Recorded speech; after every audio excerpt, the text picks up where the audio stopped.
மகாவீரமும் விசுவாசமும் நிறைந்த புனித செபஸ்தியாரே, கிறிஸ்துவுக்காக தங்கள் சரீரத்தை அம்புகளால் துளைக்க கொடுத்து உயிர் தியாகியாக மாறியவரே, துன்பத்தாலும் நோயினாலும் வேதனையாலும் வாடி தவிக்கும் உமது பிள்ளைகளாகிய எங்களை கண்ணோக்கி பாரும். சரீரத்தில் ஆழ பதிந்த அம்புகளின் கொடிய வேதனையை நீர் ஏற்றுக்கொண்டது போலவே இன்றும் எங்கள் உடலையும் உள்ளத்தையும் குத்திக் கொண்டிருக்கும் நோயின் அம்புகளை நீக்கிருள உம்மை மனமுருகி மன்றாடுகிறோம்.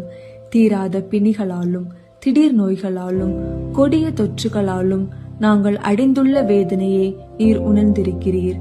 என் வேதனையிலிருந்து விடுதலை எப்போது என்று நாங்கள் கண்ணீரோடு கேட்கும் ஒவ்வொரு முறையும் எங்களுக்காக இறைவனிடம் பரிந்து பேசும் உண்மையே நாங்கள் தஞ்சமென்று சரணடைகிறோம்.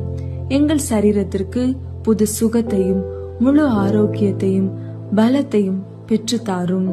நாங்கள் உடல் நலத்தோடு மீண்டும் எழுந்து இறைவனின் மகிமையை பாடும்படி செய்தருளும்.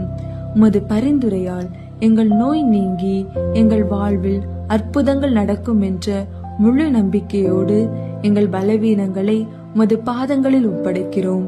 எங்கள் ஆண்டவராகிய இயேசு கிறிஸ்துவின் பெயரால் இந்த விடுதலையை வேண்டுகிறோம். ஆமேன். புனித செபஸ்தியாரே, எங்களுக்காக வேண்டிக் கொள்ளும்.